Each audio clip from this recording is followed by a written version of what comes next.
Netflix, tu m'as piégé.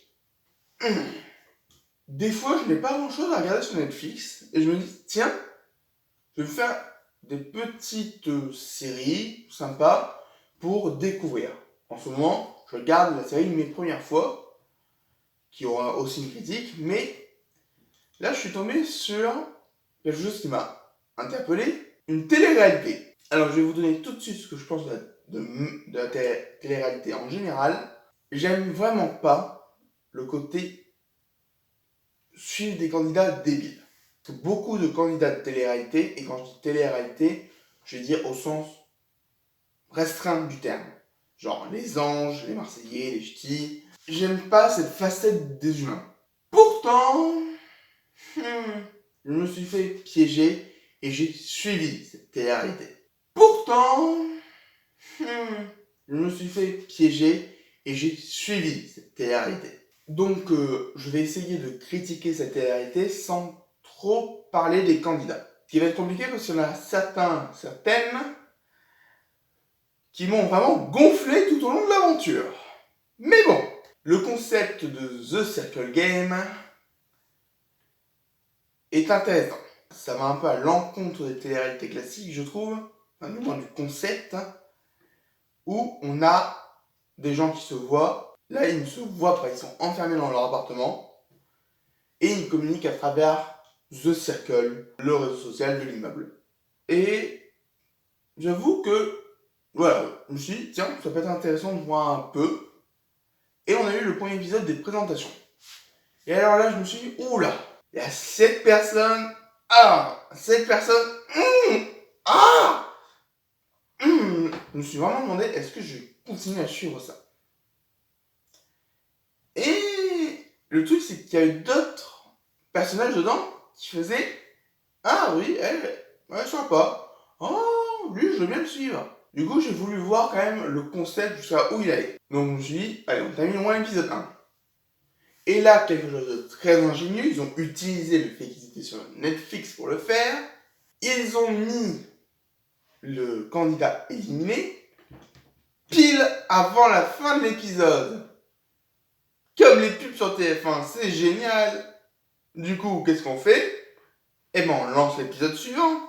Du coup, l'épisode suivant, eh ben, j'ai suivi. Et je me suis pas dit, tiens, je vais m'arrêter parce que j'ai envie de voir un peu les réactions que ça donne. Bonjour, c'est le Mickaël du montage. Je me suis rendu compte qu'il y a une partie de la vidéo où on ne comprend rien du coup de tout. Je pense que l'articulation devrait être plus articulée, Mickaël du passé. Bon, je peux rien y faire, mais en gros, voilà ce qu'il dit. Tu vas arrêter au deuxième épisode, voir s'il y a un autre éliminé, et pam, à la fin du deuxième épisode, il y a quelqu'un d'autre qui rentre dans le cercle. Donc les règles sont redistribuées. Du coup, on lance le troisième épisode, et ainsi de suite. Bon, au bout du quatrième, cinquième, sixième épisode, on se rend compte que ça va être toujours un peu les mêmes choses. Mais, entre-temps, on s'est attaché aux candidats, ou on les a détestés. Mais, du coup, on est dedans à vouloir qu'ils partent ou qu'ils restent.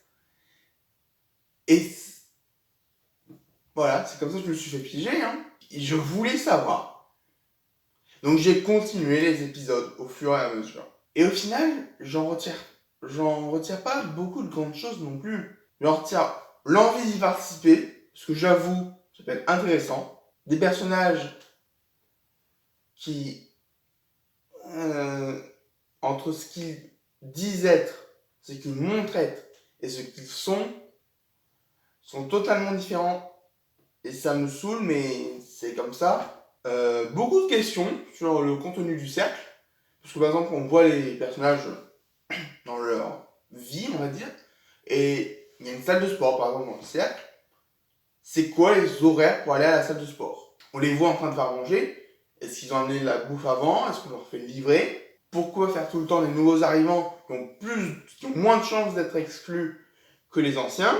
On pose aussi la question de comment tu peux rester, parce qu'à mon avis, ça doit durer 1-2 semaines d'expérience, mais comment tu peux rester 1 ou 2 semaines avec rien pour communiquer, sauf le cercle, je retombe dans ce que j'aime pas dans la télé-réalité. Mais ça donne envie de continuer à chaque fois.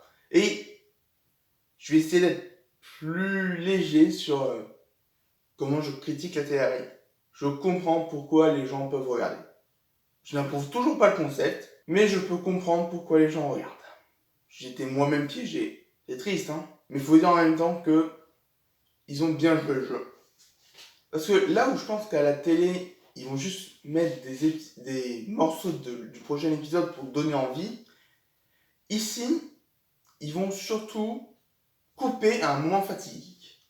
Bon, à 3 ou 4 reprises, ils l'ont pas fait, mais voilà, en coupant un moment fatidique, on a envie de savoir. Et à un certain moment dans l'aventure, on est bloqué, on doit continuer. Du coup, oui, c'est intéressant, ça devient un peu répétitif à la longue, mais ils ont su choisir des candidats, on ne peut pas leur en vouloir. Même si des fois, j'en veux aux candidats, moi, de surjouer certains trucs. Mais bon, je ne suis pas dedans, peut-être que j'aurais fait pareil. Bref, si vous voulez vraiment voir une télé-réalité et vous faire un avis, prenez celle que vous voulez. Mais avec The Circle Game, je trouve qu'on voit à peu près comment ça se passe. Bref, merci à tous d'avoir suivi et à très bientôt.